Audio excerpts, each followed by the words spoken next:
You are one of the fluffiest cats on the planet. Up to 26,000 hairs per square inch of your body. You've survived more than one ice age and are one of the oldest feline species on Earth. Your territory is bigger than some cities, and your jump is as long as a 5-story building. But most importantly, you're not just a cat. You are the king of the mountains, the palace's cat. Sorry, Your Majesty, but this isn't about you. Maybe when someone mentions you in the comments, we'll tell your story. Imagine being completely alone for 100 miles around, and your only chance of survival is a leap into the abyss after prey 3 times your size. Living at an altitude of 13,000 feet, being a myth, a ghost, a legend. But there is one thing before which this master of the mountains is absolutely powerless. Today, you will walk their path, from the first breath to this fatal vulnerability. You are the snow leopard, the king of the mountains. You feel the cold of the stone beneath you, but it doesn't scare you. Your fur is your fortress, because you were born wearing it.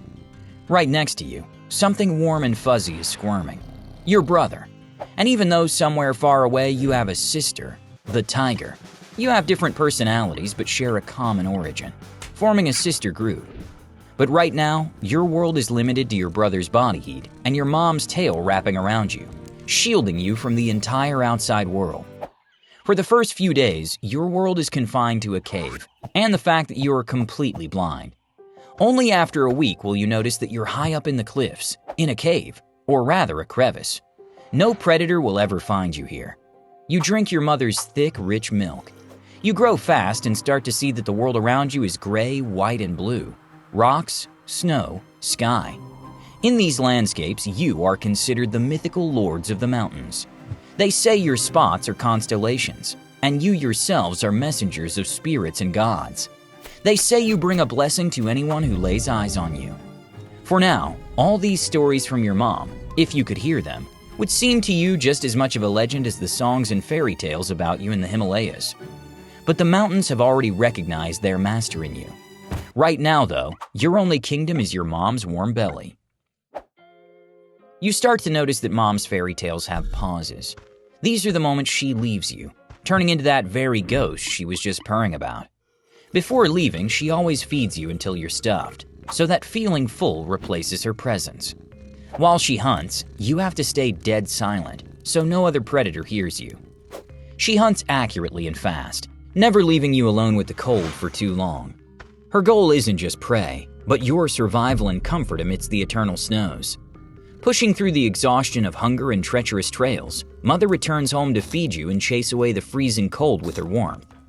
Only after 10 weeks of life will you finally hear her and her tales. You step out of the den for the first time. The air here is thin, but you couldn't care less. Your lungs and chest are massive, and your nasal cavities are wide. They warm the icy air before it even hits your lungs. She doesn't run for long distances. She's a master of the ambush. You watch as she blends into the cliffs. Her spotted fur makes her invisible among the rocks in the play of shadows. Your tail. It's your pride and your main tool. It's almost as long as your entire body. When you jump, it acts like a rudder, helping you keep your balance over the abyss. When you sleep, you wrap it around your nose so you don't breathe in the frost. Mom lets out a short sound. The second you hear it, you hide. This is how she teaches you to vanish among the mountains and stones, so that in the future you can ambush animals that cross the borders of your territory. For now, you're too small and only hunt little critters, sometimes even pouncing on each other. That's how a year and a half goes by. You no longer fear wolves or other predators. They are the ones afraid of you now. All this time, you've been learning. From now on, every hoofed animal is on the menu. Most often, it's blue sheep and ibexes, but you don't touch these guys at all. They are fucking psycho. Well, maybe only in the most critical, desperate situations do you hunt them. But usually you steer clear of this absolute unit of a machine that can weigh up to 2,600 pounds. And so, because you already know how to hunt on your own, you start seeing each other less and less. After all, even with a territory of over 45 square miles, there still wouldn't be enough food for the 3 of you. That's exactly why you are solo acts. Because a cat's gotta eat, and at this altitude, pickings are slim. So, goodbye, Mom.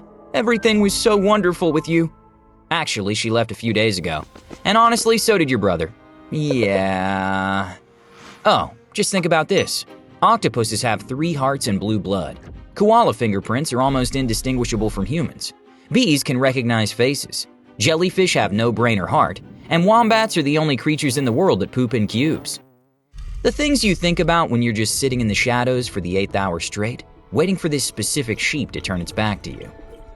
If he were within 25 feet, you'd just pounce from a standstill. But instead, you take a running start and jump. Your legs and flexible spine launch you off the ground like springs, propelling you into a 50-foot-long jump, steering your flight with your tail. And thanks to your shorter front paws, you stick the landing perfectly and grab the sheep. The struggle is short. After all, this isn't a wild yak, which, even if weak and separated from the herd, could still kick your ass.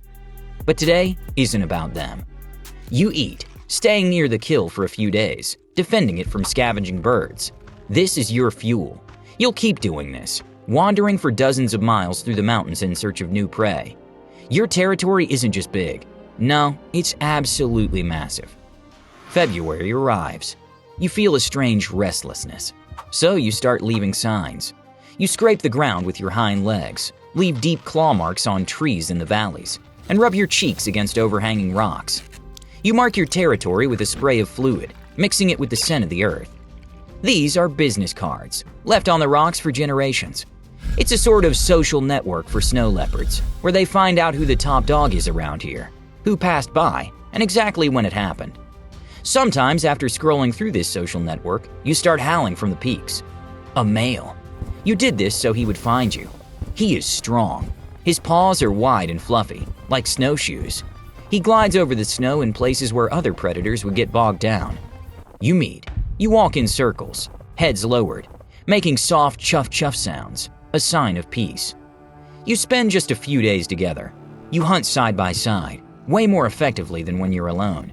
You sleep on neighboring rocks. But the very day mating season ends, you suddenly remember that your father was never around your mother. Oh, fuck. Yep, you're gonna raise them alone because there isn't enough food in these mountains for both of you. For now, you need to eat what you caught together and build up your strength, because in 100 days, you'll be starving for days, suffering and enduring agony, all just to keep your cubs alive during their first days of life. You'll find a secluded spot in the mountains, a crevice. Right before the babies are born, you'll pluck the fur from your belly and lay it over the rocks. On your stomach, it reaches nearly 5 inches long. You can comfortably lie on the snow without feeling a thing, which is exactly why you'll lay down a warm blanket over all the stones around you. After the birth of these 3 boss babies, you'll keep your eyes on the sky, because sometimes birds of prey will try to swoop in here, but that's probably not their brightest idea. After all, no matter how weak you might be right now, you are still the apex predator in these mountains. 2 weeks after they're born, you'll have a game plan that you'll stick to. Go out hunting for low-flying birds or whatever rodents cross your path. You can't go far, a mile away from the kids max. After dozens of these sorties, you always sprint back home. That's how your kids grow up in warmth and care. The legends say a great deal about you, but alongside this mysticism, alongside the majesty of being sacred beasts, they are in danger. You are hunted for the sake of supposed mystical healing and speaking with spirits. In China, poachers kill between 103 and 236 animals every year. In Mongolia, 34 to 53. In Pakistan, 23 to 53. In India, 21 to 45. And in Tajikistan, 20 to 25. The snow leopard is considered the protector of the mountains. But who will protect them?